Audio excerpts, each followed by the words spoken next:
Hello दोस्तों, स्वागत है आपका online platform Awadh coaching classes पे।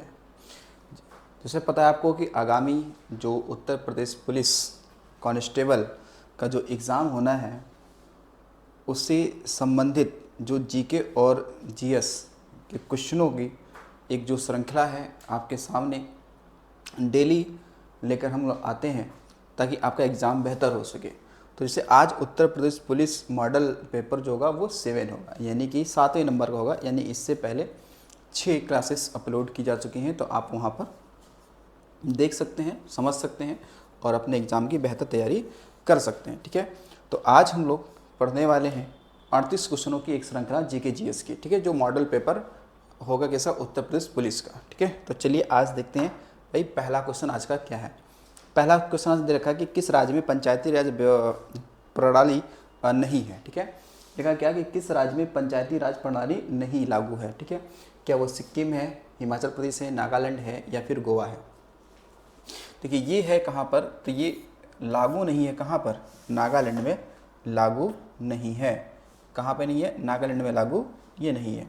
अच्छा, पंचायती राज व्यवस्था की बात करें तो हर राज्यों में लागू है, केवल 3 राज्य को छोड़कर, नागालैंड, मेघालय, मिजोरम। ठीक है, तो ध्यान रखेंगे कि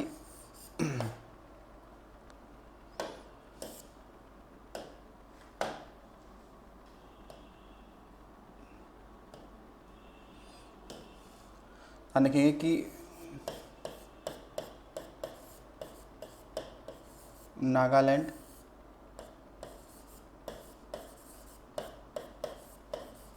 मेघालय,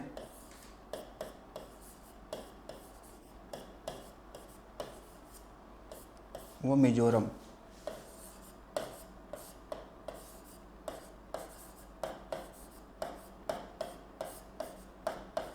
पंचायती राज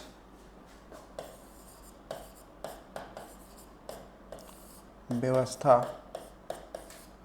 लागू नहीं है।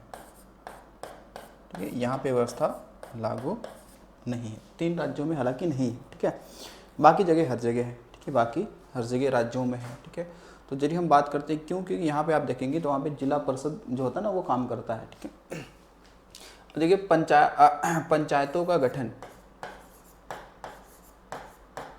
पंचायतों का गठन किस आर्टिकल में है, किस आर्टिकल में है, तो बताएंगे ये आर्टिकल हो जाएगा 40। कौन सा हो जाएगा, आर्टिकल 40 हो जाएगा। आर्टिकल 40 में यानी कि अनुच्छेद 40 में पंचायतों को गठन दे रखा है कि किए करेगा कौन, राज्य सरकार करेगी। ठीक है, उसके अलावा देखिएगा कि पंचायतों का उल्लेख कहाँ कहाँ पर है। ठीक है, अगर भाग पूछेगा कि भाग कौन सा है तो भाग बताएंगे 9। अगर जो अनुसूची पूछ रहा है, अनुसूची किस अनुसूची में है तो बताएंगे अनुसूची कौन सी है, 11वीं में पंचायतों का क्या है, उल्लेख किया गया है। पंचायतों का किया गया है, उल्लेख किया गया। लेकिन एक बात आपको और ध्यान रखनी है कि पंचायती राज व्यवस्था सबसे पहले कहाँ लागू हुआ था। ठीक है ना, तो ये ध्यान रखेंगे कि जो पंचायती राज व्यवस्था है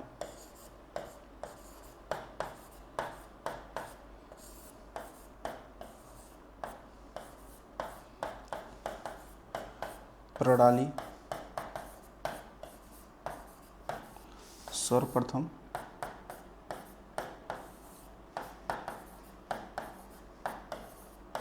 राजस्थान के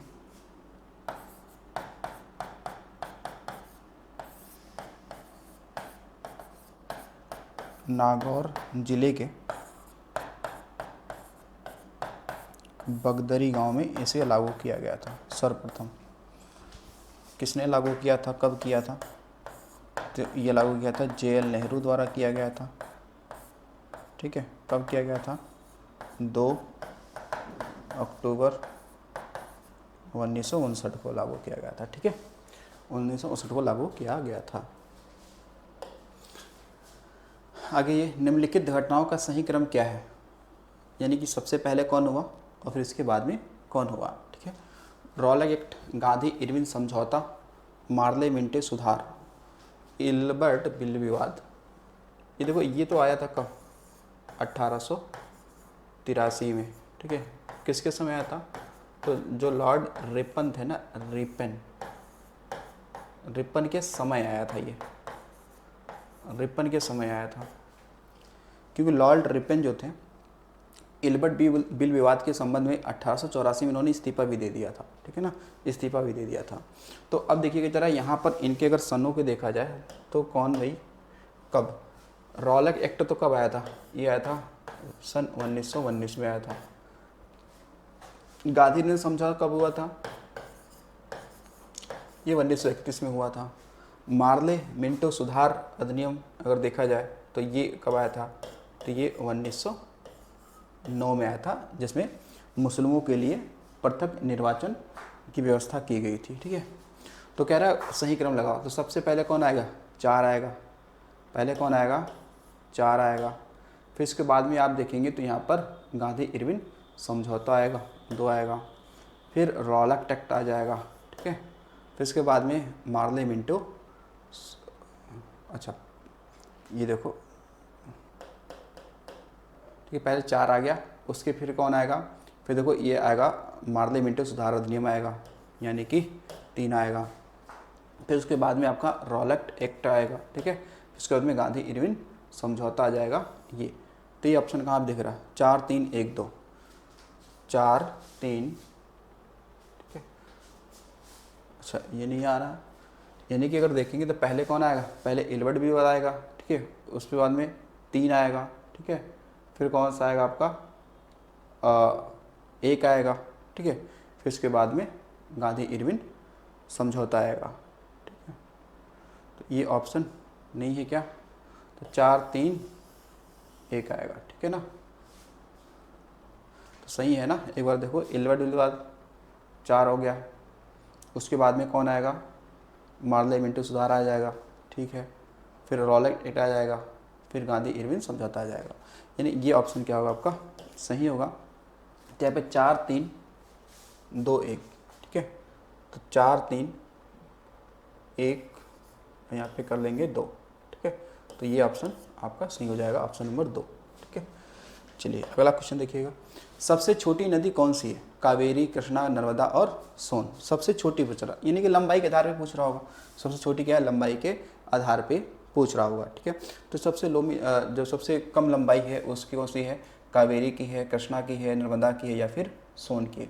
तो सबसे कम लंबाई देखेंगे इनमें से तो किसकी है, वो है कावेरी की। किसकी है, तो कावेरी की आपको सबसे कम लंबाई देखने के लिए मिल जाएगी, ठीक है ना। अगर आप देखेंगे तो कावेरी की जो लंबाई है वो लगभग 765 किलोमीटर के आसपास में, कितनी है, 765 किलोमीटर के आसपास में। कृष्णा के देखेंगे तो इसकी लंबाई लगभग कितनी है, 1400 किलोमीटर, ठीक है। नर्मदा की देखेंगे तो 1400 की बात करेंगे, सॉरी इसकी जो लंबाई आप देखेंगे तो 1312 किलोमीटर के आसपास में, 1312 किलोमीटर के आसपास में लगभग क्या है इसकी लंबाई हो जाती है, ठीक है। तो ये अब देखें सबसे कम किसकी है, तो कावेरी की है, ठीक है। तो अब देखोगे जो कावेरी की अगर हम बात करते हैं तो कावेरी नदी के संदर्भ में ये पूछा गया सवाल है, किसे हम लोग क्या कहते हैं, दक्षिण भारत की गंगा कहते हैं। क्या बोलते हैं, दक्षिण भारत की गंगा कहते हैं, दक्षिण भारत की गंगा इसे कहते हैं, ठीक है।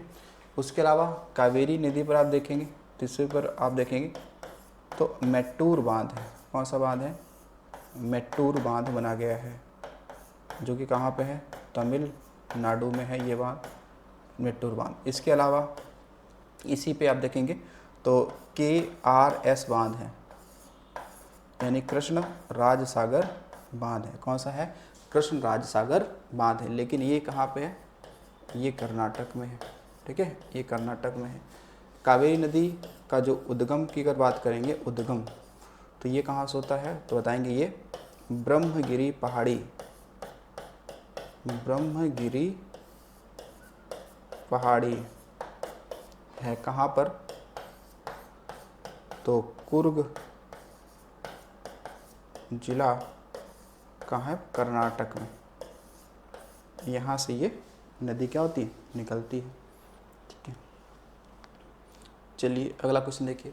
अगला क्वेश्चन है कि विजयनगर साम्राज्य के संस्थापक कौन थे? हरिहर राय, बुक्का राय, कृष्णदेव राय या सदाशिव राय? ठीक है, वैसे विजयनगर साम्राज्य की जो स्थापना किया था हरिहर और बुक्का ने किया था, लेकिन इनमें दोनों अलग अलग दे रखा है, तो इसलिए यहाँ पे देखेंगे किसका नाम आ जाएगा, हरिहर राय का आ जाएगा। किसका नाम आ जाएगा? हरिहर राय का नाम आ जाएगा। इसके अलावा देखिएगा सवाल यही बन सकता है आपका कि 1336 में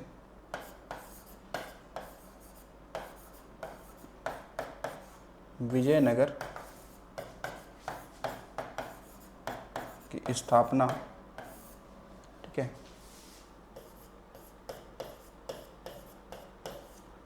हरिहर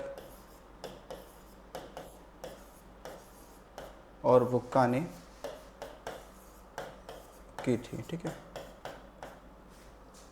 यानी मध्यकाल की बात है, यानी कि मोहम्मद बिन तुगलक के दरबार से कह सकते हो ये उनके अधीन ही थे, अपने आप को क्या कर लिया, स्वतंत्र घोषित कर लिया।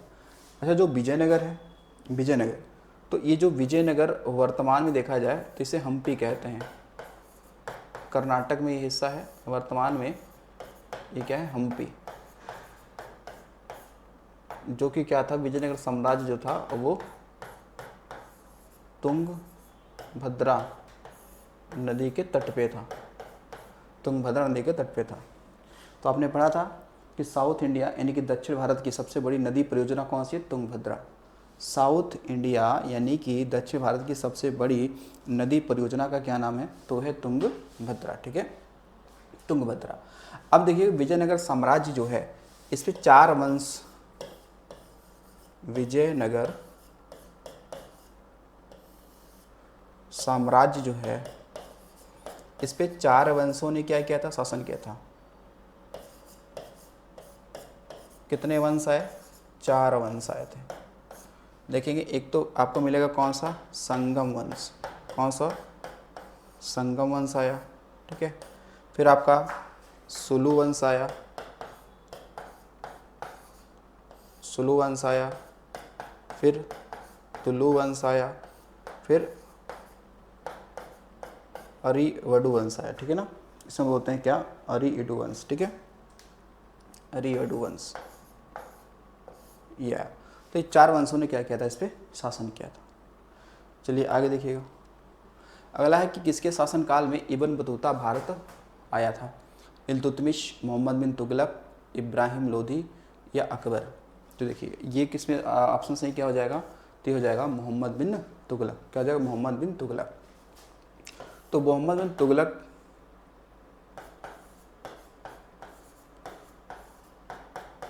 के दरबार में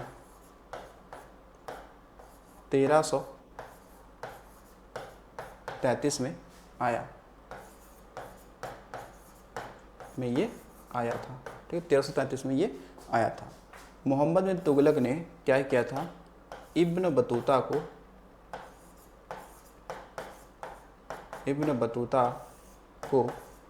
क्या किया था? दिल्ली का काजी नियुक्त किया था। काजी मतलब न्यायाधीश। ठीक है, दिल्ली का क्या किया था? काजी नियुक्त किया था, नियुक्त किया। काजी मतलब होता है ना न्यायाधीश, काजी मतलब क्या हो गया? न्यायाधीश नियुक्त किया था। ठीक है, उसके अलावा मोहम्मद बिन तुगलक ने क्या किया था? इसे कब? तो ये 1342 की बात करते हैं। 1342 में अपना राजदूत बनाकर कहाँ पर? तो चीन भेजा था, चीन भेजा था। ठीक है, चीन भेजा था। ठीक है, इब्न बतूता को। ठीक है, जो इब्न बतूता है ये मोरक्को का निवासी था। इब्न बतूता जो है ये मोरक्को का निवासी है। मोरक्को कहाँ पड़ता है? ये पड़ता है अफ्रीका महाद्वीप के उत्तर पश्चिम में ये देश है, ठीक है, जिसकी राजधानी क्या है, रबात। राजधानी क्या है, रबात। राजधानी क्या हो जाएगी, रबात हो जाती है, ठीक है। और इब्न बतूता जो है ना, इब्न बतूता, इसको अगर आप देखेंगे, इब्न बतूता का जो यात्रा इसने वृत्तांत लिखा है, वो उसका नाम है रेहला, ठीक है। नाम क्या है, रेहला, ठीक है। इब्न बतूता ने क्या किया, रेहला नामक एक यात्रा वृत्तांत लिखा है, ठीक है। तो इसको ध्यान रखिएगा। तो मोहम्मद बिन तुगलक के शासनकाल में ये आया था, ठीक है। अभी निम्नलिखित में से कौन सी प्रक्रिया एक जीव में ऊर्जा उत्पन्न करती है। एक जीव में एनर्जी, ऊर्जा बिल्ड करती है। प्रस्वेदन, प्रकाश संश्लेषण, श्वसन या अंतः शोषण, ठीक है। प्रस्वेदन मतलब पसीना आना, कैसे कोई एनर्जी आती है, नहीं। प्रकाश संश्लेषण नहीं। श्वसन की प्रक्रिया जो होती है, श्वसन की जब प्रक्रिया किसी जीव में होती है तो फिर वो एनर्जी को क्या करती है, प्रोड्यूस करती है, ठीक है ना, ध्यान रखिएगा। तो किसी भी जीव में ऊर्जा का उत्पन्न करना किसके द्वारा होता है, श्वसन की प्रक्रिया द्वारा, ठीक है।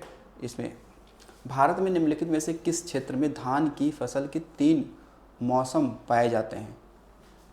कृष्णा, गोदावरी डेल्टा, ब्रह्मपुत्र घाटी, तटीय केरल या तटवर्ती तमिलनाडु। यानी कि हालांकि इन सभी जगहों पे धान की खेती होती है, लेकिन इसमें एक विशेष बात बोल रखा है कि ये तीनों मौसम में होता है, चाहे गर्मी हो, चाहे सर्दी हो और चाहे बरसात हो। इन तीनों मौसमों में धान की खेती होती ही होती है। तो अगर होती है तो फिर कहाँ होती है, ब्रह्मपुत्र घाटी में। अब जो ब्रह्मपुत्र घाटी है, इस ब्रह्मपुत्र घाटी में देखेंगे तो अरुणाचल प्रदेश भी आता है, असम भी आता है, मेघालय भी आता है, पश्चिम बंगाल भी काउंट इसमें होता है, ठीक है। तो वैसे आप देखेंगे तो ब्रह्मपुत्र घाटी में तीनों मौसम में धान की खेती होती है। और शायद अलग अलग ओस, बोरा और ऐसे करके इन धान की प्रजातियों को अलग अलग क्या है, आप देखेंगे तो प्रजातियों का नाम है, ठीक है। तो ये ब्रह्मपुत्र घाटी में तीनों मौसम में धान की खेती होती है, ठीक है। तीनों मौसम में धान की खेती होती है। सकल राष्ट्रीय आय हमेशा निवल राष्ट्रीय आय से अधिक होती है, क्योंकि इसमें सम्मिलित होती है विदेशी आय, अप्रत्यक्ष कर, पूंजी खपत भत्ता या प्रत्यक्ष कर। तो इसका रीजन सबसे बड़ा क्या है, तो इसका रीजन है पूंजी खपत भत्ता, ठीक है। आप देखेंगे हमेशा जो आपका सकल राष्ट्रीय आय होता है, सकल यानी कि GNP जो होता है, ये हमेशा ज़्यादा होगा किससे, तो GDP से क्या होगा, ज़्यादा होगा। भाई इसने यही तो बात बोल रखी है ना कि राष्ट्रीय आय जो होता है हमेशा जो आपका निवल राष्ट्रीय आय से अधिक होती है नहीं। यानी कुल मिला के ये बात इसकी चल रही है। देखो कि जो GNP आपका होगा वो सदैव ज़्यादा होगा किससे, तो कहेंगे कि नेट, ठीक है ना, और जो आपका नेशनल इनकम होगा इससे हमेशा क्या होगा, ठीक है ना, क्या होगा, ज़्यादा होगा। तो इसमें देखिएगा कैसे बनता है। देखिए जो GNP होता है, ठीक है, GNP बराबर आपका होता है GDP, क्या होगा, GDP, ठीक है, प्लस होता है इसमें X माइनस M, क्या होता है M। यानी कि इसमें जो X है, X का मतलब होता है यहाँ पर, इसका मतलब होता है विदेशों से अर्जित आय, यानी कि देशवासियों द्वारा, देशवासियों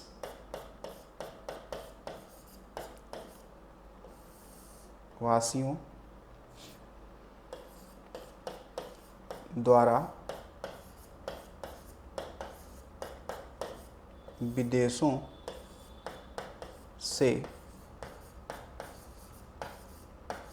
अर्जित आय, ठीक है।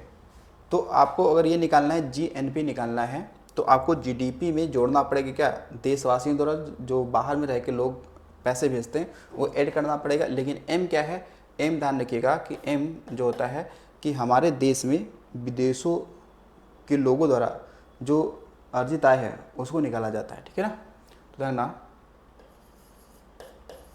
कि भारत में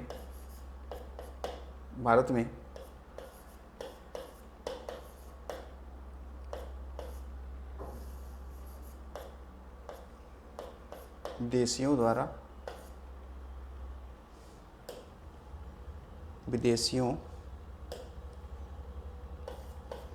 द्वारा अर्जित आय, इसको निकाल दो, ठीक है, तो ये आ जाएगा GNP आ जाता है, ठीक है, ये आपको ध्यान रखना है। आगे देखिएगा, देव नाम प्रिय नाम किसे दिया गया है? देव नाम प्रिय किसको दिया गया है? हर्ष को, अशोक को, कनिष्क को, चंद्रगुप्त मौर्य को। तो ये नाम दिया गया है किसे? ये नाम दिया गया है अशोक को, ठीक है, देव नाम प्रिय, ठीक है। अब अशोक को आप देखेंगे एक अभिलेख है भाब्रू अभिलेख, सुना होगा कौन सा? भाब्रू अभिलेख, इसमें से प्रियदर्शिनी का नाम दिया गया है, ठीक है, नाम दिया गया क्या? तो प्रियदर्शी नाम दिया गया है, ठीक है।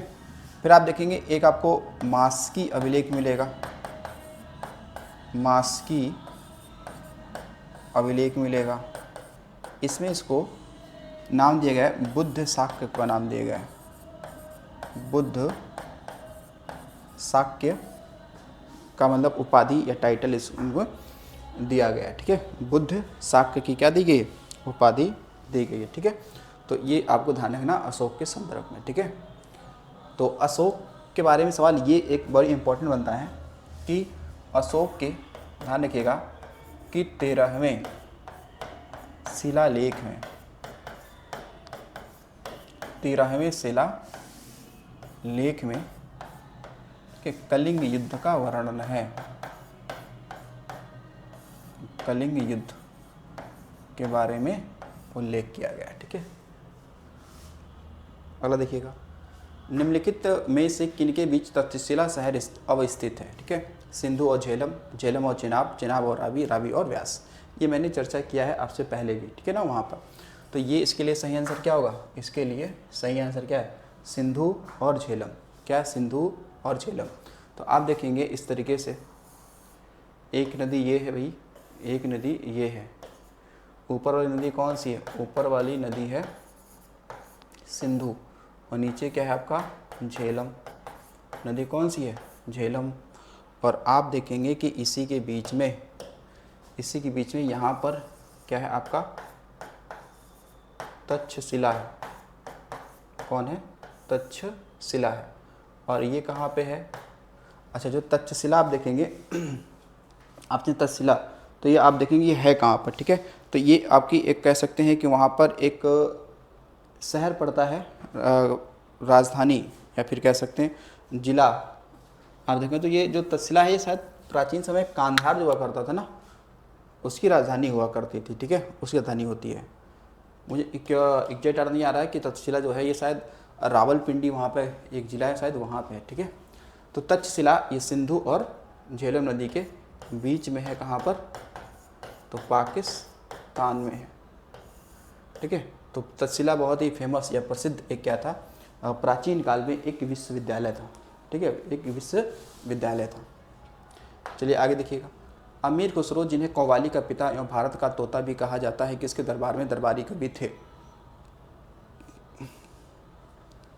अब कह दरबारी कवि थे इल्तुतमिश, रजिया सुल्तान, बलबन, अलाउद्दीन खिलजी। तो आंसर इसका सही हो जाएगा कौन सा? तो अलाउद्दीन खिलजी। हालांकि देखिए जो अमीर खुसरो हैं वो हालांकि 7 सुल्तानों का काल देखा है, लेकिन दरबारी कवि किसके रहे हैं? तो दरबारी कवि तो रहे किसके? अलाउद्दीन खिलजी के। काल तो देखा है 7 सुल्तानों का, लेकिन दरबारी कवि किसके रहे हैं? अलाउद्दीन खिलजी का, ठीक है ना। तो ये ध्यान रखिए, 7 सुल्तान आपको बताना, कहीं कहीं 8 भी दिया होता है, ठीक है। तो 7 मेरे हिसाब से ज़्यादा सही है, ठीक है। अब देखो जो अमीर खुसरो की बात करते हैं तो इससे सवाल बनेगा, क्यों बनेगा? यूपीपी में बन सकता है इसलिए क्योंकि अमीर खुसरो का जो जन्म होता है वो कहाँ पे होता है? तो यूपी में होता है। तो इनका जन्म जो है, जन्म ये होगा एक पटियाली, पटियाली जगह है कहाँ पे, कासगंज, कासगंज, ठीक है। तो कासगंज,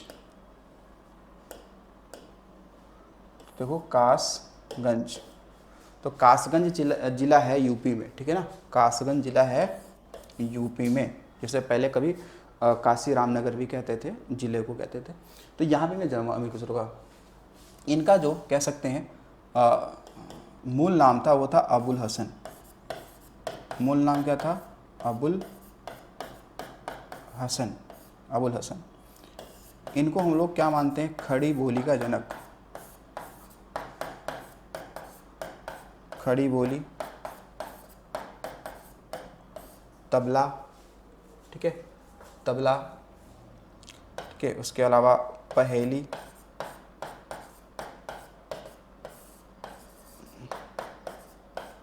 आदि का इनको जनक मानते हैं, इनको जनक मानते हैं, ठीक है। उसके अलावा देखिएगा सवाल ये हो कि इनके गुरु का नाम क्या था, गुरु का नाम था निज़ामुद्दीन, निज़ामुद्दीन औलिया। क्या नाम है, निज़ामुद्दीन औलिया। और मकबरा कहाँ पे है, अमीर खुसरो का मकबरा पूछ ले तो ये है नई दिल्ली में। कहाँ पे है, नई दिल्ली में। हालांकि निज़ामुद्दीन औलिया और अमीर खुसरो दोनों का मकबरा ये पड़ोस पड़ोस में है, ठीक है, अगल बगल में ही है, ठीक है। तो ये अमीर खुसरो के संदर्भ में आपको इतनी बातें ध्यान रखना है, ठीक है। तो चलिए, तो इस दरबारी, देखो 7 सुल्तानों का काल तो देखा है, लेकिन किसके दरबारी कवि थे, अलाउद्दीन खिलजी के दरबारी कवि थे। देखो भारत में आयकर को कहा जाता है, क्या कहा जाता है भाई, प्रत्यक्ष और समानुपाती, प्रत्यक्ष और प्रगामी, अप्रत्यक्ष और समानुपाती या अप्रत्यक्ष और प्रगामी, ठीक है। भारत में जो आयकर जो होता है, जिसे आप लोग इनकम टैक्स कहते हैं, क्या बोलते हैं, इनकम टैक्स बोलते हैं, इसे हम लोग क्या कहते हैं, तो देखो इसे कहेंगे क्या, प्रत्यक्ष। भाई ये तो टैक्स लगता है कैसे, प्रत्यक्ष ही तो लगता है इनकम, ठीक है, प्रत्यक्ष है। और प्रगामी है, ठीक है, कैसा है, प्रगामी है। तो आयकर जो है, इनकम टैक्स जो है वो प्रत्यक्ष और प्रगामी है, ठीक है। भारत में पाया जाने वाला कौन सा एक गैर धात्विक खनिज है, क्रोमाइट, बॉक्साइट, हेमेटाइट या पायरोफाइलाइट। ये कह रहा है इसमें धातु नहीं है वो, ठीक है ना, मेटल नहीं है, नॉन मेटल है। तो इसमें देखो सही आंसर क्या है इसका, पायरोफाइलाइट, ठीक है। आप देखोगे इस बॉक्साइट से देखा जाएगा तो हेमेटाइट, भाई ये तो क्या है, लौह अयस्क है ना, ये क्या है आपका, लौह अयस्क है, लौह अयस्क है, तो ये तो धातु है ही है, ठीक है ना। इसका देखो बॉक्साइट से एल्युमिनियम निकाला जाता है, ठीक है ना, और क्रोमाइट भी क्या है, एक धातु ही है, ठीक है। तो ये ध्यान, तो पायरोफाइलाइट ये एक गैर धातु है। लॉर्ड कर्जन के बंगाल विभाजन के पीछे निम्नलिखित में से कौन सा एक मकसद नहीं था, ठीक है। बंगाली राष्ट्रीयता के मूल पर हमला करना, बांटो और शासन करो की नीति, ठीक है, और ब्रिटिश राज्य की शक्ति का प्रदर्शन, या सरकार के प्रशासनिक भार को सहज करना, ठीक है ना। इसमें से क्या कह रहा नहीं था, ठीक है। तो देखो बंगाल की राष्ट्रीयता को मूल पर हमला करना, ये तो उद्देश्य था ही था, क्योंकि आप देखोगे कि 1905 में बंगाल विभाजन हुआ ना, तो यानी कि 1905 के आसपास में क्या था कि भारत में सबसे अधिक जो राष्ट्रीयता जो फैली थी, जो उग्र था, जो एक्टिव था, जो राष्ट्रवाद पैदा हुआ, वो कहाँ था, बंगाल के क्षेत्र में था, ठीक है। तो वहाँ पे जाहिर सी बात है कि मुस्लिम एकता का प्रभाव बहुत ज़्यादा दिख रहा था राष्ट्रवाद को लेकर, ठीक है। तो उसको अलग तो करना ही करना था। फिर लिखा है कि बांटो और शासन करो की नीति, ये तो उनका तो शुरुआत से ही मंशा थी, ठीक है। ब्रिटिश राज्य की शक्ति का प्रदर्शन करना, ठीक है, ये भी वाली बात उसमें, ठीक। लेकिन जो सरकार, ये नीचे लिखा ना कि सरकार के प्रशासनिक भार को सहज करना, नहीं ऐसा बोला था उन्होंने कि हम ऐसा कर रहे हैं, लेकिन ऐसा कुछ उनकी मंशा थी नहीं, ठीक है ना, ऐसी कोई मंशा उनका था नहीं, ठीक है। तो इसलिए इसमें सही आंसर क्या होगा, ये होगा, ठीक है। बंगाल विभाजन किसके समय हुआ, लॉर्ड कर्जन के समय किया गया, ठीक है, लॉर्ड कर्जन के समय किया गया था। अब देखो इससे आपसे कई सारे क्या बनते हैं ना, आपके कई सारे इससे बनते हैं, आपके सवाल बनते हैं। तो ये आपको ध्यान रखना है कि बंगाल विभाजन की घोषणा कब हुआ, तो ये 20 जुलाई 1905 को, ठीक है। अब देखिएगा बंगाल विभाजन की जो घोषणा की बात करेगा कि घोषणा कब हुआ, तो हम लोग बताएंगे कब, 20 जुलाई कब, 1905 को, ये इस दिन होता है। ठीक है, अब क्या होगा कि बंगाल विभाजन के विरोध में, बंगाल विभाजन के विरोध में जो बहिष्कार और जो स्वदेशी आंदोलन चला था वो कब चला था। ठीक है, तो बंगाल विभाजन के क्या होगा, विरोध में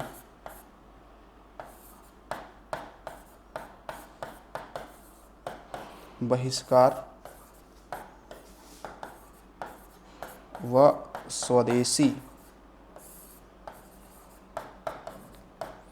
आंदोलन कब चला था, तो ये चला था 7 अगस्त, कब चला था, 7 अगस्त 1905 को, कब, 7 अगस्त 1905 को। लेकिन बंगाल विभाजन किया कब गया था, ठीक है, यानी कि बंगाल विभाजन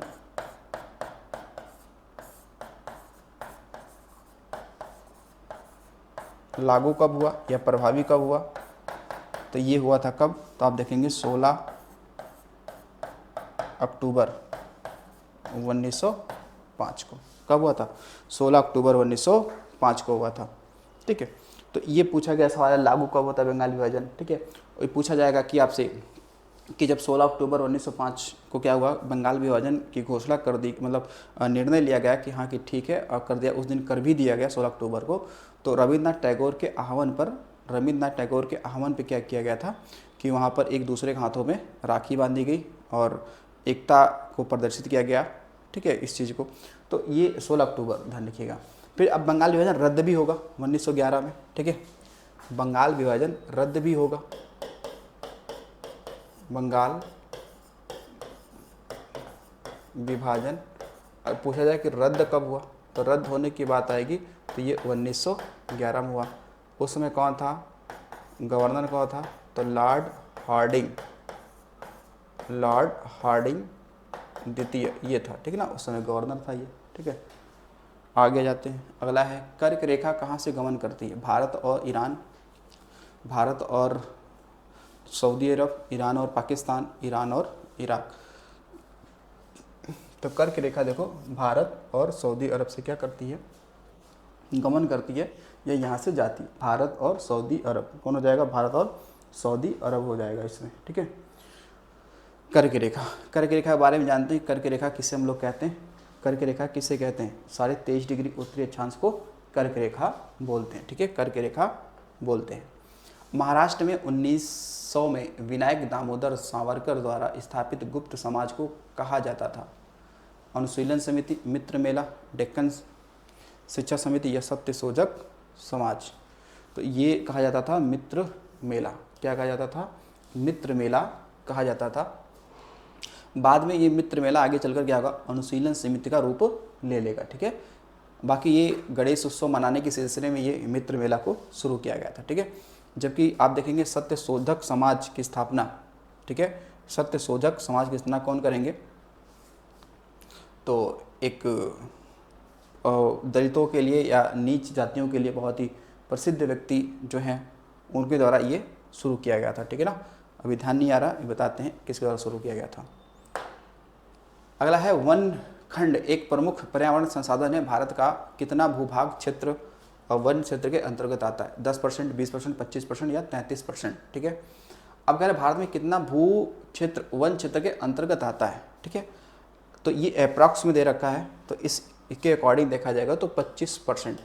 25% इसलिए क्योंकि अभी जो रिपोर्ट आई थी ना 2021 वाली, यानी कि जो रिपोर्ट थी ना फॉरेस्ट सर्वे ऑफ इंडिया 2021 वाली, ये भी लेटेस्ट वाली है क्योंकि 2 साल में, प्रत्येक 2 साल में जारी होती है।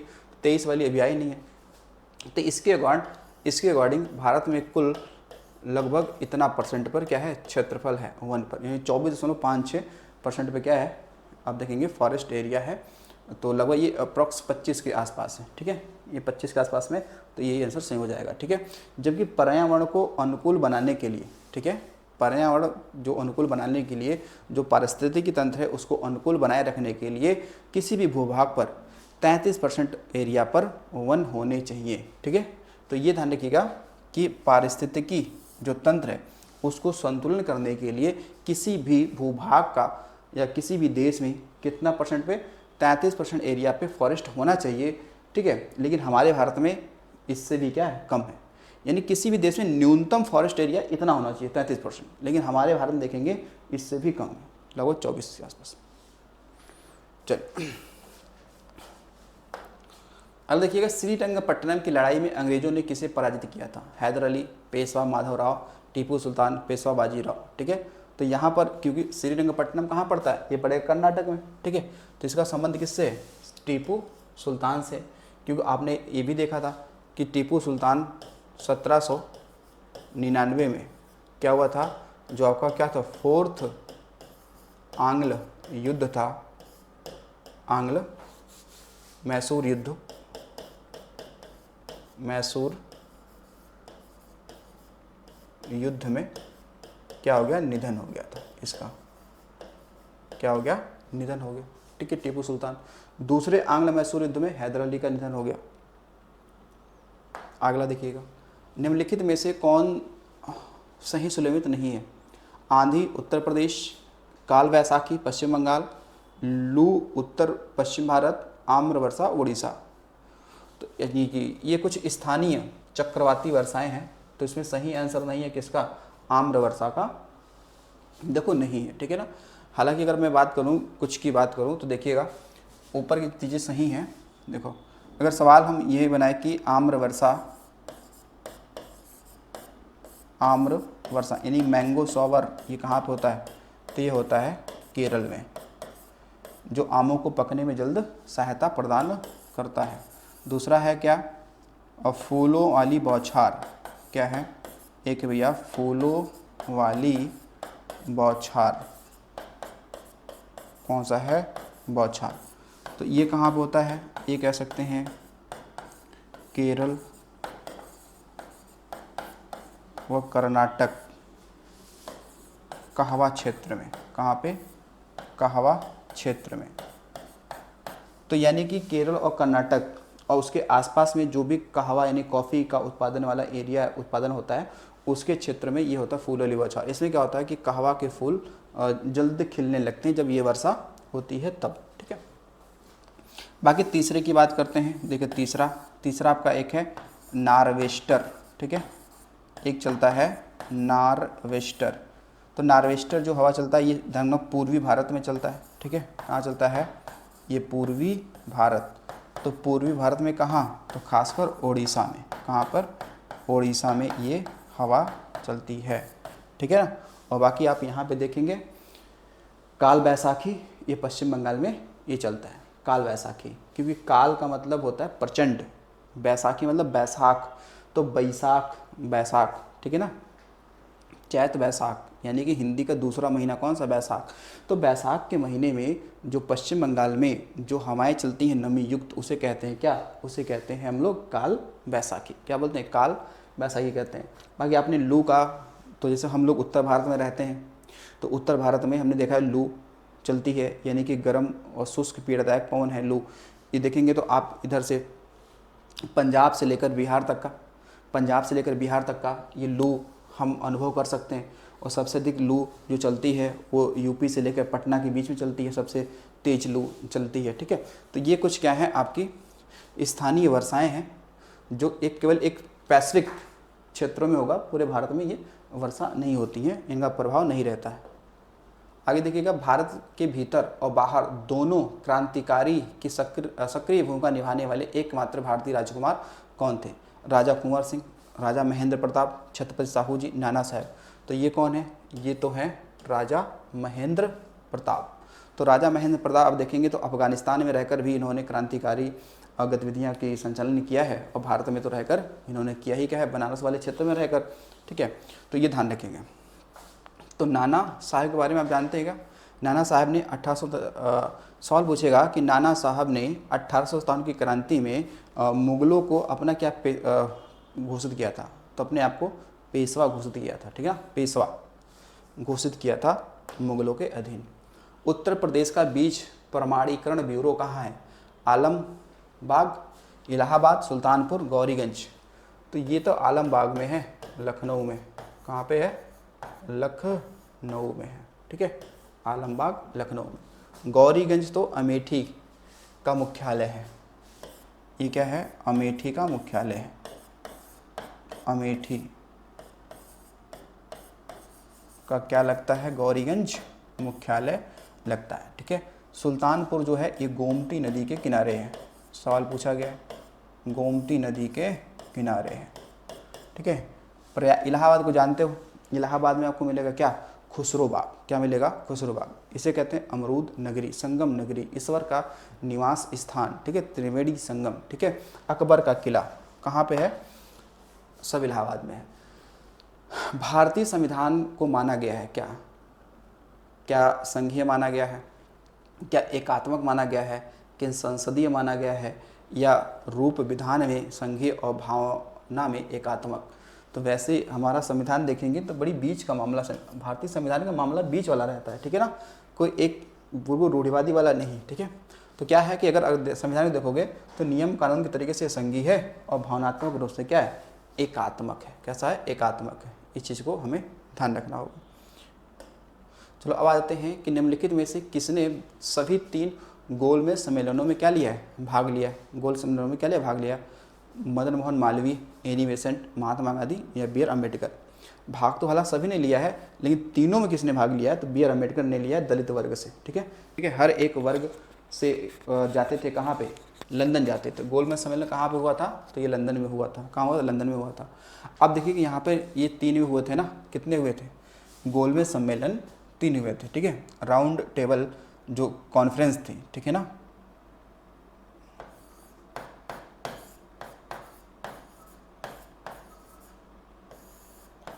गोलमेज सम्मेलन, ये कितने हुए थे भाई? इनकी अगर ये देखा, ये 3 हुए थे ना, ये कितने हुए थे? ये 3 हुए थे। यानी कि जो फर्स्ट वाला था ये हुआ था कब? 1930 से लेकर 1931 के बीच में हुआ था। और कहाँ पे होगा? स्थान क्या था? स्थान था जेम्स पैलेस।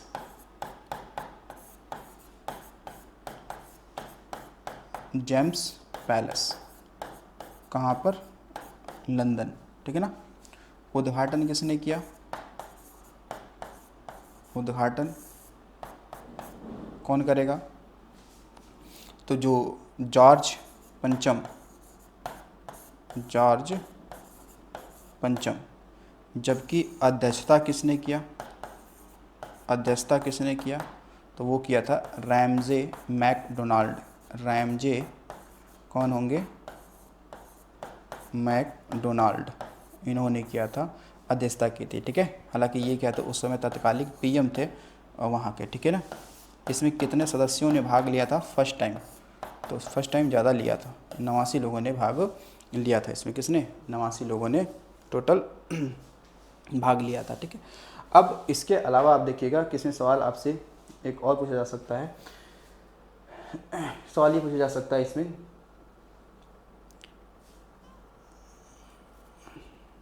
उद्घाटन, ठीक है। तो यहाँ पे देखिएगा उद्घाटन के संबंध में, ये यहाँ पर इसको ध्यान रखेंगे कि उद्घाटन जब बात चलेगी तो हम किसने किया था उद्घाटन के संदर्भ में? उद्घाटन किसने किया? ये किया था रैमजे मैकडोनाल्ड, ठीक है ना। और बाकी जॉर्ज पंचम उसमें क्या थे? वहाँ के राष्ट्रपति, या फिर कैसे, सॉरी, वहाँ के क्या थे? वो प्रमुख थे, या कह सकते हैं कि वहाँ के राजा उस समय हुआ करते थे, ठीक है। तो ये हो गया। फिर सेकंड वाला कब हुआ? देखो सेकंड वाला कब हुआ? तो सेकंड वाला ये हुआ था 1931 में हुआ था, ठीक है, 31 में हुआ, ठीक है। और 1931 में हुआ था, जगह भी वही था, ठीक है, उद्घाटन भी वही करेंगे, अध्यक्षता भी वही करेंगे, रैमजे मैकडोनाल्ड, ठीक है। यहाँ पे सदस्यों की बात होगी, सदस्य थे 31। और ध्यान रखिएगा जो सेकंड वाला ये हुआ था, सेकंड वाला, इसमें ही क्या हुआ था? इसमें ही गांधी जी ने क्या लिया था? भाग लिया था। गांधी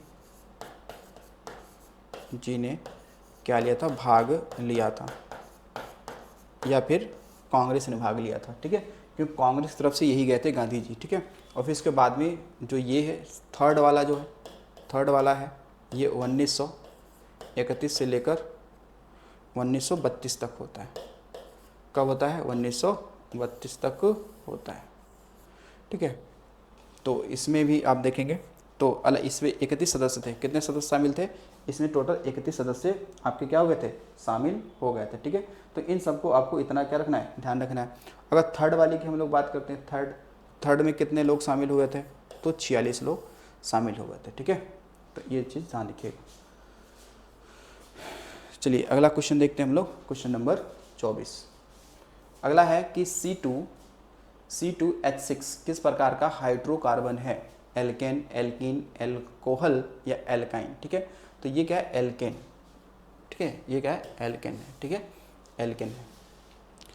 अगला जाओ, भौगोलिक इतिहास के अनुसार प्राचीनतम पर्वत है सतपुड़ा, नीलगिरी, अरावली या विंध्य? ये है कौन सी? अरावली। अरावली के संदर्भ में ये ध्यान रखेंगे कि ये विश्व का प्राचीनतम पर्वत है, ठीक है। ये क्या है? विश्व का ये क्या है? प्राचीनतम ये क्या है? अवशिष्ट पर्वत है। क्या है भाई? ये है अवशिष्ट पर्वत है, काफ़ी पुराना है, ठीक है। तो अरावली की अगर बात करें, सबसे ऊंची चोटी की, सबसे ऊंची चोटी कौन सी है? तो बताएंगे ये माउंट आबू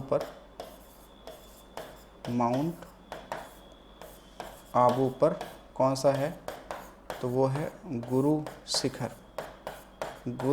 शिखर, जिसकी हाइट 1722 मीटर है, ठीक है। कितना है? 1722 मीटर है। हाइट कितनी है? 1722 मीटर है, ठीक है, अरावली।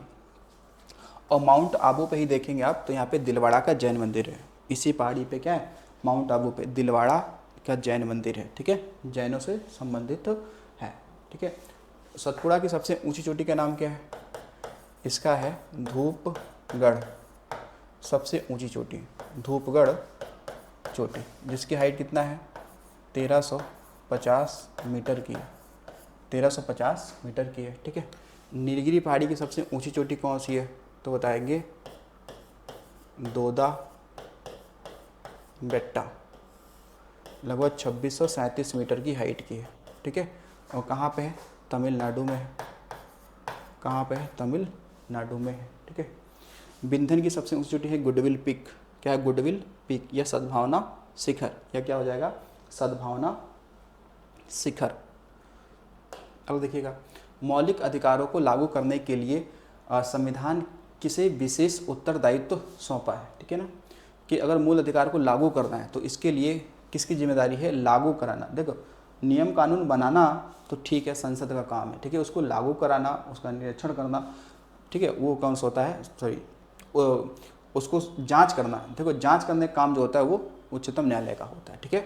तो संविधान के विशेष उत्तरदायी समूह का, ठीक है, सही से लागू हुआ है या फिर नहीं हुआ है? उच्चतम न्यायालय। कौन होगा? उच्चतम न्यायालय होगा, ठीक है। इस बात को ध्यान रखिए। जो मौलिक अधिकार हैं इसको हमने कहाँ से? तो जो फंडामेंटल राइट्स हैं, ठीक है ना, जो आपके मूल अधिकार हैं, मूल अधिकार है, ये हमने USA से लिया है, मतलब अमेरिका के संविधान से इसे अपनाया है, ठीक है। मूल अधिकार जो हुए हैं ये हमारे संविधान के भाग किस में है? भाग 3 में है, ठीक है। और अनुच्छेद कहाँ से कहाँ तक है? अनुच्छेद की बात करेंगे तो ये हो जाएगा आपका 12 से लेकर कितना? 36 तक हो जाएगा। कहाँ से हो जाएगा? 12 से लेकर 36 तक हो जाएगा, ठीक है। मूल अधिकार वर्तमान में अगर देखा जाए तो कितने हैं? इस समय तो कितने हैं? 6 हैं। मूल अधिकार कितने हैं? 6 हैं। पहले 7 थे, तो उसमें संपत्ति के अधिकार को हटा दिया गया था। 44वां संविधान संशोधन अधिनियम जो 1978 में हुआ था, उसके तहत संपत्ति अधिकार को हटा के कानूनी अधिकार कर दिया गया था। इसलिए अब मूल अधिकार कितने? इनकी संख्या कितनी है? 6। कितनी है? 6। तो अब मौलिक अधिकार को लागू कराने के लिए संविधान किस विशेष उत्तरदायी सौंपा गया है? तो वह उच्चतम न्यायालय, ठीक है। चलिए अगला देखते हैं। अगला क्वेश्चन हमारा है कि 1908 में 1908 में खुदीराम बोस और प्रफुल्ल चाकी ने मुजफ्फरपुर में किस ब्रिटिश जज पर बम मारा और उसे मारने का प्रयास किया, जो पहले कलकत्ता के मुख्य प्रेसिडेंसी मजिस्ट्रेट थे। ठीक है, तो ये थे कौन? ये थे भैया किंग्सफोर्ड। कौन थे ये? किंग्सफोर्ड। ठीक है, तो ये मुजफ्फरपुर कहाँ पड़ता है? बिहार में। ठीक है, तो वहाँ की क्या थे? न्यायाधीश थे। ठीक है ना, तो इनके ऊपर बम फेंका था किसने? 2 लोगों ने। तो लेकिन बम फेंका तो था, लेकिन क्या हुआ कि किंग्सफोर्ड तो नहीं मरा, लेकिन वहाँ पे भारतीय राष्ट्रवाद से हमदर्दी रखने वाले जो कैनेडी थे, तो कैनेडी की जो पत्नी थी, उनकी जो पुत्री थी, उन दोनों का क्या हो गया? निधन हो गया, क्योंकि उस गाड़ी में यही 2 बैठे थे। ठीक है, वही 2 बैठे थे। तो अब क्या हुआ कि अब इसमें जो खुदीराम बोस हैं, इनको तो फांसी दी गई थी, लेकिन प्रफुल्ल चाकी ने क्या किया था? आत्महत्या कर लिया था। ठीक है ना, बाद में क्या हुआ कि जो ये प्रफुल्ल चाकी हैं, तो प्रफुल्ल चाकी ने क्या कर लिया? आत्महत्या कर लिया कि यार कि जो उसने कहा कि ऐसा है कि मतलब कि जो मेरे या मेरे देश के प्रति हमदर्दी रखता है, उसी के परिवार के लोगों को हम लोगों ने क्या किया? अनजाने में उसको मार दिया। ठीक है, तो इसलिए इन्होंने अपने आप को आत्महत्या कर लिया। ठीक है ना, इन्होंने अपने आप को मार लिया, यानी आत्महत्या कर लिया। लेकिन अब बचे कौन? तो खुदीराम बोस। तो खुदीराम बोस को क्या कर लिया गया? गिरफ्तार किया गया। खुदीराम बोस को क्या किया गया? गिरफ्तार कर लिया गया। और गिरफ्तार करने में क्या किया? इनको फांसी दे दी गई। ठीक है, फांसी दे दी गई। तो सबसे कम उम्र में, यानी कि सबसे कम उम्र में फांसी पाने वाले क्रांतिकारी व्यक्ति कौन है? तो वह है खुदीराम बोस। तो ध्यान रखना, ये क्या थे? 15 वर्ष की उम्र में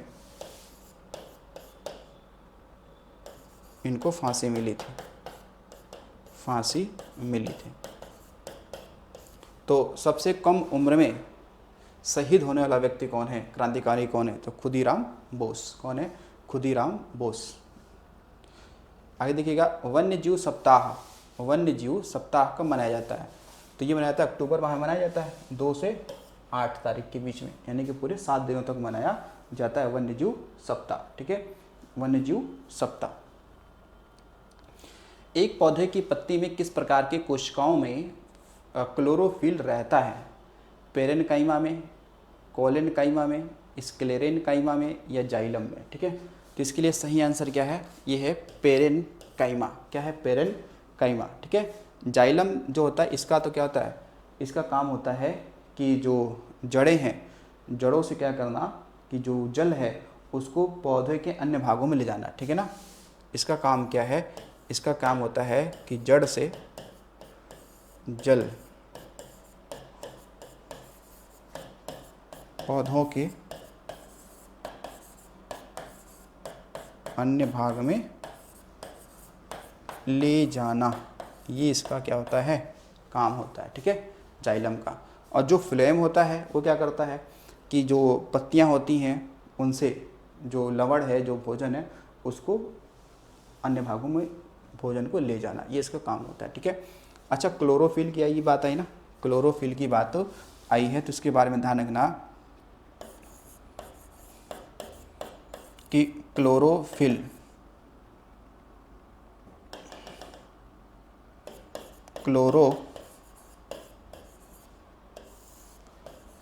में, ठीक है ना, मैग्नीशियम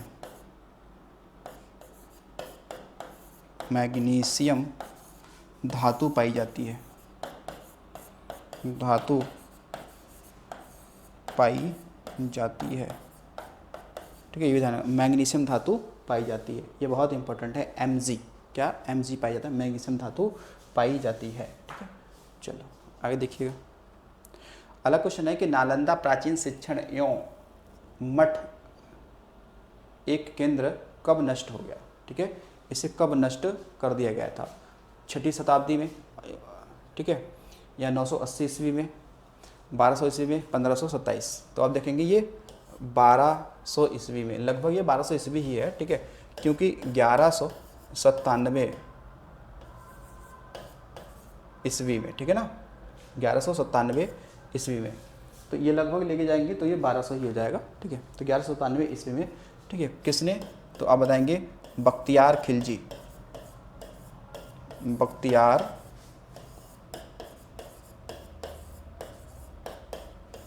खिलजी ने क्या कर दिया, नष्ट कर दिया,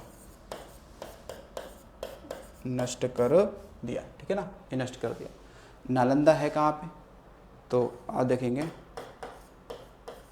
नालंदा जो विश्वविद्यालय है ये है बिहार में, ठीक है, बिहार में। बिहार में तीन प्राचीन, बिहार में देखोगे बिहार में तीन प्राचीन आपके क्या रहे हैं, विश्वविद्यालय रहे हैं, ठीक है। एक नालंदा, एक विक्रमशिला जो भागलपुर में है, एक ओदंतपुरी विश्वविद्यालय, तो ये तीन रहे, ठीक है। हालांकि नालंदा विश्वविद्यालय का निर्माण किसने कराया था, नालंदा विश्वविद्यालय का अगर निर्माण पूछता है,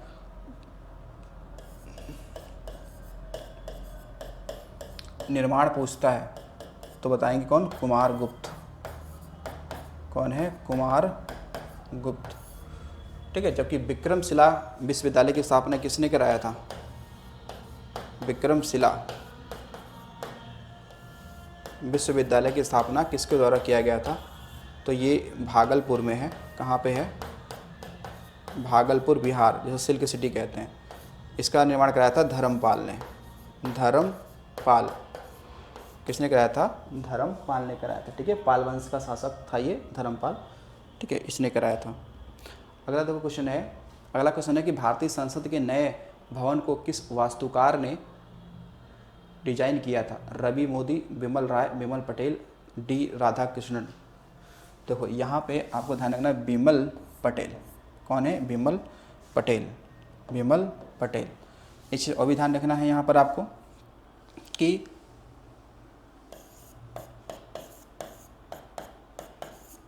central Vista project, central Vista project के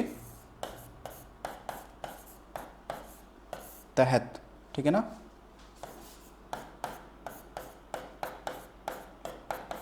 नए संसद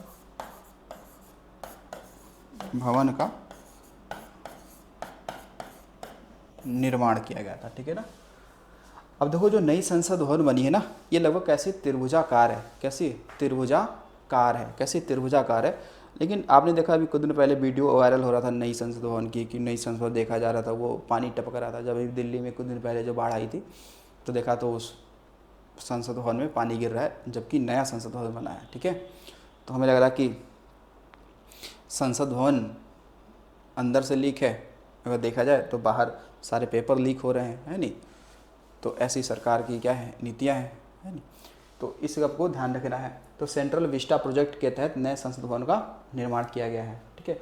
उसके अतिरिक्त देखिएगा कि जो नई संसद भवन बनी है, जब बनी थी उसका उद्घाटन कब हुआ था, तो ये अभी हुआ है ना कुछ दिन पहले, आप देखेंगे कब, 29 मई को, ठीक है। कब हुआ था, 29 मई को, क्योंकि जो वीर सावरकर हैं उनकी जयंती मनाई जाती है ना 20 मई को, तो उनकी जयंती पर ही क्या हुआ था, नई संसद भवन का उद्घाटन किया गया था, ठीक है। और कब, 2023 में, कब, 2023 में, ठीक है। तो अब देखिएगा जो नई संसद भवन बना है तो वो क्या है, उसमें लोकसभा में देखा जाए तो 888 सीट है। भाई सीट बढ़ाने के लिए तो नई संसद भवन बनी है, ठीक है। और जो आपका जो राज्य सभा में अगर देखा जाए तो उसमें 384 सीट बनाई गई हैं, ठीक है। तो राज्यसभा देखा जाएगा तो राज्यसभा देखोगे तो उसकी और जो इंटीरियर डिज़ाइन है वो लगभग कमल के आकार का है, और जो लोकसभा है वो लगभग मोर के आकार का जैसा है, ठीक है। तो इसको ध्यान रखेंगे आप। आगे ये क्वेश्चन, हाल ही में उत्तर प्रदेश सरकार ने किस वर्ष तक राज्य को मलेरिया मुक्त बनाने का निर्णय लिया है, ठीक है। यानी अब बात आई ये राज्य की, ठीक है। क्या बात आई है, राज्य में 2025 तक, 2027 तक, 2030 तक, 2024 तक। देखो ये राज्य की बात करेंगे तो राज्य में तो 2027 तक, लेकिन केंद्र ने कब तक लक्ष्य लिया है, तो 2030 तक केंद्र सरकार क्या करेगी, मलेरिया मुक्त का क्या रखा है, लक्ष्य रखा है 2030 तक, ठीक है। जबकि राज्य ने कब तक रखा है, 2027 तक। 2025 तक ध्यान रखिएगा, केंद्र ने क्या रखा है, केंद्र ने क्या रखा है, टीबी मुक्त करना है, ठीक है ना, 2025 तक। तो राज्य सरकारों का लक्ष्य है उससे पहले मलेरिया मुक्त कर दी जाए, ठीक है। अच्छा, मलेरिया देखोगे, मलेरिया से सुना होगा कि एक सिनकोना वृक्ष होता है, तो सिनकोना वृक्ष के छाल से कुनैन दवा बनती है, ठीक है ना, ये भी ध्यान रखेंगे।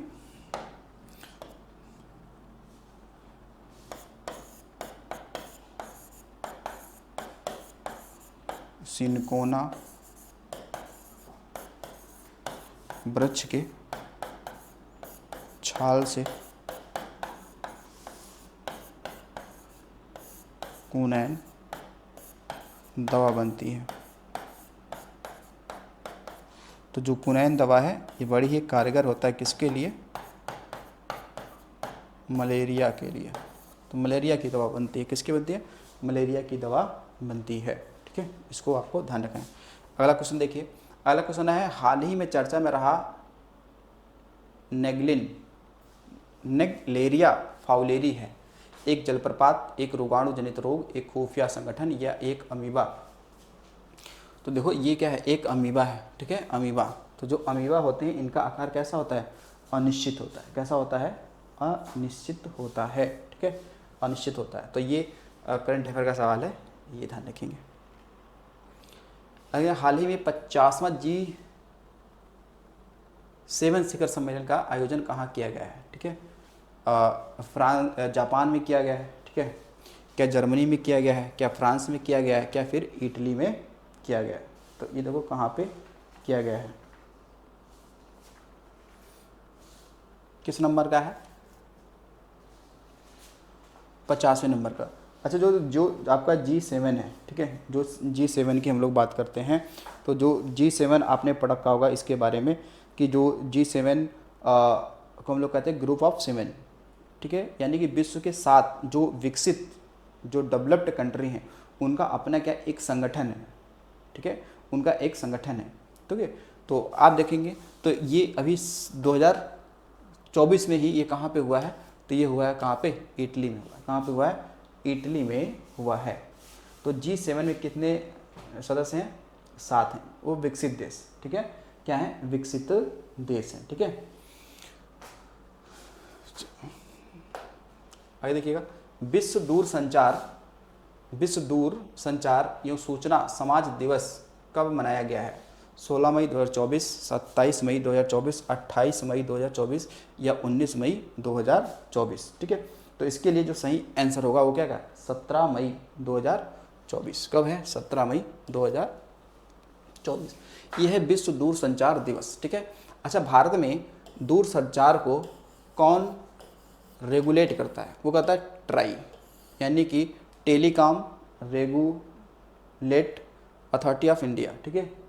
तो ये ट्राई का स्थापना कब हुआ था, 1997 में। तो भारत में ये क्या करता है, जो दूर संचार है, दूर संचार, ठीक है, दूर संचार, ठीक है, व्यवस्था को ये देखता है भारत में, ठीक है, ट्राई, ठीक है, ट्राई। और देखिएगा, 16 मई 2024 को सुप्रीम कोर्ट के बार एसोसिएशन के नए अध्यक्ष के रूप में किसे चुना गया है। ये सुप्रीम कोर्ट के बार एसोसिएशन की बात चल रही है, ठीक है। कपिल सिब्बल, तुषार मेहता, प्रशांत भूषण, अशोक सिंह। अब सुप्रीम कोर्ट का है ना, इसलिए मामला थोड़ा सा क्या है, इसको देखना पड़ेगा अच्छे से। ये कौन है, कपिल सिब्बल है। कौन है, कपिल सिब्बल है, ठीक है। जैसे हमारे जिलों में भी होता है, बार एसोसिएशन होते हैं, हाई कोर्ट में भी होता है, ठीक है। तो कपिल सिब्बल को चुना गया है सुप्रीम कोर्ट के ये, ठीक है। तो उसके अलावा देखिएगा, सुप्रीम कोर्ट की स्थापना आपने सुना होगा कि 28 जनवरी 1950 में होती है। सुप्रीम कोर्ट की स्थापना कब होती है, स्थापना कब होती है, तो बताएंगे 28 जनवरी 1950। कब, 50। तो सुप्रीम कोर्ट में कितने न्यायाधीश हैं, 33 + 1 = 34, टोटल कितने हैं, 24। सुप्रीम कोर्ट का उल्लेख कहाँ पे है, कौन सा अनुच्छेद है, तो अनुच्छेद है कौन सा 124, ठीक है। और भाग कौन सा है, भाग कौन सा है, तो भाग है कौन सा 5, भाग कौन सा है, भाग है 5 में उल्लेख है किसका, सुप्रीम कोर्ट का, ठीक है, सुप्रीम कोर्ट का। तो सुप्रीम कोर्ट एक अभिलेखीय न्यायालय होगा, उसका आर्टिकल 129 में उल्लेख है। अगला है कि 2024 में किस शहर में 7 दिवसीय प्रतिष्ठित उत्सव गंगमा जतारा पारंपरिक अनुष्ठानों के साथ में शुरू किया गया है, ठीक है। 7 दिवसीय है, तिरुपति, कोच्चि, चेन्नई, त्रिचूर, ये है तिरुपति में, ठीक है ना। कहाँ पे, तिरुपति में शुरू किया गया है भैया, तिरुपति में। ये हमने तिरुपति बालाजी नाम सुना है, तिरुपति बालाजी नाम सुना है। तो तिरुपति ये पड़ता कहाँ पे, ये है कहाँ पे, आंध्र प्रदेश में। कहाँ पे, आंध्र प्रदेश में, जहाँ पे बड़ी फेमस मंदिर है कौन सा, तिरुपति बालाजी, ठीक है। कौन से, तिरुपति बालाजी, ठीक है। तो चलो अगला देखिए क्वेश्चन। अगला है, भारत सरकार के दूरसंचार विभाग द्वारा कहाँ पर टेलीकॉम डिज़ाइन सहयोग स्प्रिंट का आयोजन किया गया है। IIT Hyderabad, IIT Bangalore, IIT Guwahati, IIT Prayagraj, ठीक है। तो आईआईटी जो बेंगलुरु है यानी कर्नाटक में, आईआईटी जो कौन है, आईआईटी जो आपका कौन सा है, बेंगलुरु, इसने यहाँ पर स्थापित हुआ क्या, भारत के दूरसंचार विभाग द्वारा कहाँ पर, देखो टेलीकॉम डिजाइन सहयोग स्प्रिंट स्थापित हुआ, तो आईआईटी बेंगलोर है। कौन सा, आईआईटी बेंगलोर है, ठीक है। ये तो है ही नहीं है, प्रयागराज में तो एमआईटी है, MNIT है, ठीक है। तो ये सबको आपको ध्यान रखना है। तो हमारे आज के क्वेश्चन थे 38, जो आपको यूपी PV GK GS के क्वेश्चनों को अच्छे तरीके से सॉल्व करा सकते हैं। अगर आप अच्छी तैयारी करते हैं तो निश्चित ही आप इसमें सफलता प्राप्त कर पाएंगे, ठीक है। तो चलिए मिलते हैं अगली वीडियो में, आज के लिए इतना ही। Thanks for watching.